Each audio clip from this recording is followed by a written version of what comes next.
उत्तर प्रदेश की राजनीति में सपा बनाम भाजपा की लड़ाई लंबे अरसे से चलती आ रही। वैसे तो यूपी में और भी राजनीतिक दल हैं, पर सुबह की तू तड़ाक से लेकर शाम की चाय तक आजकल यहाँ सिर्फ इन दो ही दलों का जिक्र होता है। बीते लोकसभा चुनाव में सपा के जोरदार प्रदर्शन के बाद तो ये डिबेट और भी तेज हो गई कि कौन किस पर भारी है। पर कभी कभी मुद्दा राजनीति से हटकर पारिवारिक भी हो जाता है और इसी पारिवारिक मामले पर आकर फंस जाती है समाजवादी पार्टी।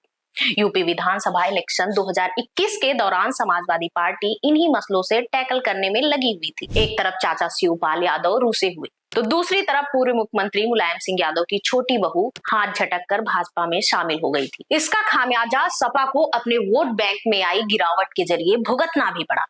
जनता के दिल में ये भर चुका था कि जो पार्टी आपसी कलह को सुलझाने में कामयाब नहीं हो पा रही है, वो प्रदेश को कैसे चलाएगी। खैर, लोकसभा चुनाव आते आते चाचा भतीजे की नाराजगी खत्म हुई और सपा प्रसपा का विलय हो गया। 2022 में अखिलेश यादव और शिवपाल यादव साथ आ गए, पर अभी भी कहीं ना कहीं अपर्णा यादव का भाजपा में रहना सपा के लिए सबसे बड़ा सरदर्द बना हुआ था। हालांकि भाजपा में आने के बाद काफी सारे कयास लगाए गए कि अपर्णा यादव को कोई बड़ा पद दिया जा सकता है। बीजेपी उन्हें मुलायम सिंह की सीट मैनपुरी से चुनावी मैदान में उतार सकती है, लेकिन दिन बीते बातें बनती रही, पर अपर्णा को कुछ खास अच्छा रिजल्ट नहीं मिला।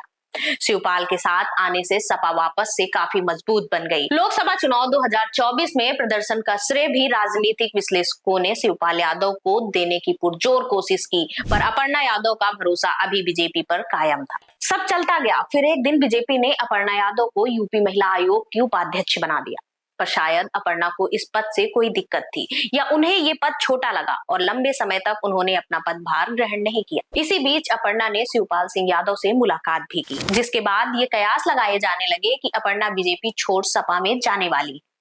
खैर, ये सपा समर्थकों के लिए तो गुड न्यूज थी, पर बीजेपी के लिए नहीं। बीजेपी के कई बड़े नेता अपर्णा को मनाने में लगे हुए नजर आए। मीडिया में खबरें आई कि अपर्णा ने दिल्ली में अमित शाह और जेपी नड्डा से मुलाकात भी की और इस मुलाकात का असर भी दिखा। सितंबर 2024 के दूसरे सप्ताह में अपर्णा ने अपना कार्यभार संभाल लिया। तब से अब तक सब नॉर्मल चल रहा था, पर यूपी की 10 सीटों पर विधानसभा इलेक्शन होने, ऐसे बीजेपी अपर्णा यादव का इस्तेमाल ना करे, ये कैसे हो सकता है। मंगलवार को एक टीवी चैनल को दिए इंटरव्यू के दौरान अपर्णा ने कहा, मैं सार्वजनिक मंच पर कहना चाहती हूँ कि आदरणीय नेताजी ने सार्वजनिक रूप से आदरणीय प्रधानमंत्री नरेंद्र मोदी जी की तारीफ की थी।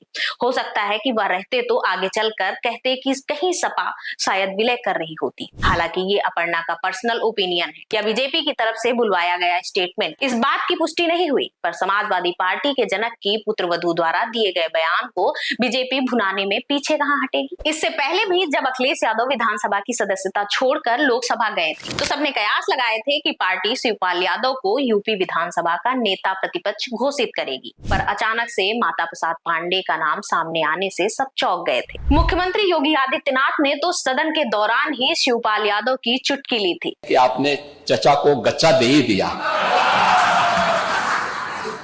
चचा बेचारा हमेशा ही ऐसे ही मार खाता है, उनकी नियति ही ऐसी है, क्योंकि भतीजा हमेशा भयभीत रहता है। खैर, उपचुनाव से पहले अपर्णा यादव का ये बयान बीजेपी के लिए वरदान साबित होगा या नहीं, पर सपा के लिए सरदर्द जरूर बन गया है। ऐसे में सपा और खासकर अखिलेश यादव इससे निकलने के लिए क्या पैंतरा आजमाते हैं, ये देखने लायक होगा।